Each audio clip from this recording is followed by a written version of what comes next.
विधायक किस तरह का प्राथमिकता, क्या मुद्दा था? साहब, मैं दिल्ली गया हुआ था।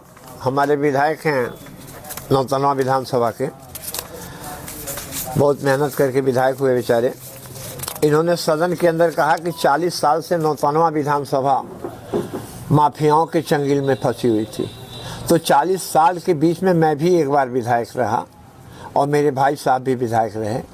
तो मैं इस बात के लिए तो पहले इनको अपने वकील के द्वारा नोटिस भेज रहा हूँ कि कैसे इन्होंने माफिया 40 साल तक कैसे इन्होंने माफिया का वो किया। अगर किसी की तरफ इनका इशारा भी रहा और जोगी जी का इन्होंने महिमा मंडप किया सदन के अंदर, अगर जोगी जी की सरकार माफिया मुक्त है या प्रदेश माफिया मुक्त है तो बनारस से लेकर के आप लखनऊ के किनारे, लखनऊ से लेकर गाजियाबाद तक चले जाइए।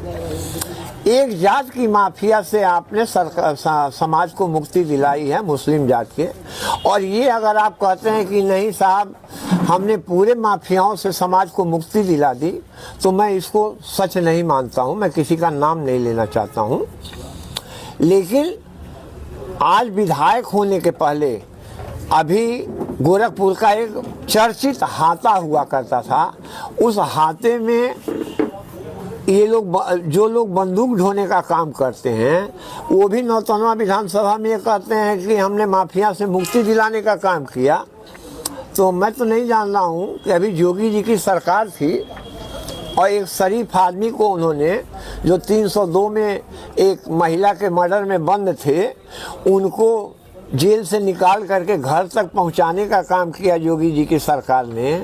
अब इससे बड़ा क्या उदाहरण हो सकता है कि कितनी अच्छी सरकार है और कितनी न्याय संगत सरकार है। और इसके बाद इन्होंने एक चिट्ठी जारी की कि डीएम साहब को और प्रमुख सचिव वन को कि हमारे यहाँ जंगल घेरवाने की बात इन्होंने की। मैं विधायक था, 19 किलोमीटर तक जंगल घेरवाया था।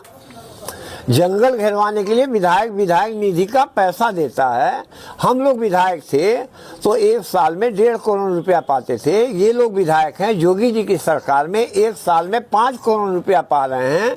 तो विधायक निधि किस लिए है उसका इन्होंने 3 साल में बताया। जहाँ सड़कें बनी वहाँ सड़कें उजड़ पुजड़ के किनारे हो गई।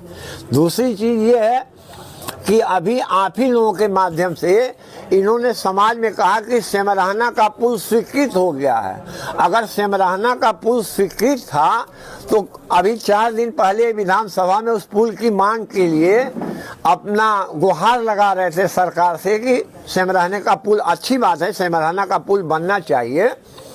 लेकिन अगर विधायक जी ने उस समय जनता से झूठ बोला कि पुल स्वीकृत है तो उसके लिए माफी मांगे, और आज अगर सदन में झूठ बोले हैं तो उसके लिए समाज से माफी मांगे और अपनी भाषा पे अंकुश लगावें। माफिया शब्द का जो प्रयोग कर रहे हैं, माफिया ये शरीफ आदमी है, गाड़ियों का काफिला लेके चलते हैं। जिले में बहुत विधायक हैं, मैं भी विधायक रहा हूँ। हम लोग अकेले घूमते रहते हैं।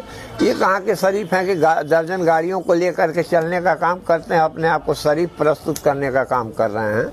अभी आपके क्षेत्र में मिट्टी का क्या दशा हुआ देखें आप। अपना पूरा हाथा अपना घर बनाए हैं, पूरा मिट्टी का पटौतन करवाए, उसका इनाम दे रहे हैं। पूरा डूरी नाला खाना जा रहा है साहब।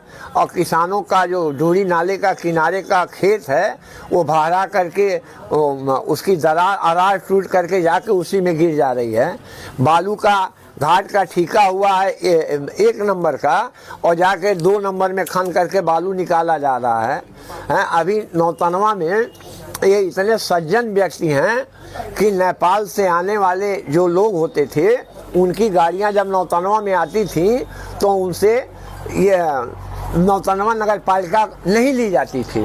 हम भी विधायक रहे हैं, हमारे पहले भी लोग विधायक रहे हैं। और जो गाड़ियां नेपाल से या बाहर से सामान लेकर इस रास्ते बाहर चली जाती थी या कप्तानगंज से आती थी और नेपाल चली जाती थी, उनसे वसूली नहीं की जाती थी।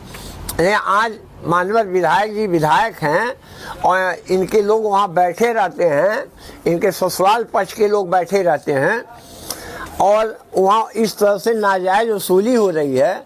जबकि टैक्सी स्टैंड बनने के पहले वर्तमान उस समय के एसडीएम ने मंडी समिति के पास जाकर के चयन किया था कि वसूली यहाँ पे होगी, लेकिन आज बारात लेके जो लोग आते हैं और कुल्ही से बारात आ रही है और ठूठी रोड पे जा रही है और ठूठी रोड से बारात आ रही कुल्ही रोड पे जा रही है, जबकि यहाँ सवारी न उतारी जा रही न चढ़ाई जा रही है, उन गाड़ी वालों से ज़बरदस्ती पैसा लिया जा रहा है। ये धंधा किसके आशीर्वाद से विधायक जी चल रहा है, ये तो जनता को बताइए। जनता ने आपको वोट दिया है, आपको विधायक बनाया है, ये सारे अत्याचार हो रहे हैं। पुलिस फोटो खींच के नौजवानों का और कहती है कि साहब 500 रुपया डाल दो, नहीं तो मैं तुम्हारे घर चालान भेज रहा हूँ। और ये सब पाप नहीं होता था। क्या क्या हो रहा है अगली मीटिंग में इनकी योजनाओं पे, कार्य प्रणाली की योजनाओं पे बताऊंगा। लेकिन माफिया जो इन्होंने सबको घोषित करने का काम किया है, इसके लिए मैं लीगल नोटिस अपने वकील के द्वारा इनको भेज रहा हूं। और महाना साहब से जा कर के मैं, जो हमारे उत्तर प्रदेश विधानसभा के अध्यक्ष हैं, कि इन्होंने किस तरह से माफिया मुक्त की बात की, इसके लिए भी मैं उनसे सिफारिश करूंगा कि जितने भी विधायक क्या थे जो भाजपा की सरकारों को चलवाए, जो बसपा की सरकारों को चलवाए, जो समाजवादी पार्टी की सरकार को चलवाए, क्या सरकारें जो चली थी वो माफियाओं के सहयोग से चली थी कि विधायकों के सहयोग से चली थी? अगर वो विधायक थे तो ये माफिया शब्द सदन की कार्रवाई से बाहर होना चाहिए। आप देख रहे हैं DBS न्यूज।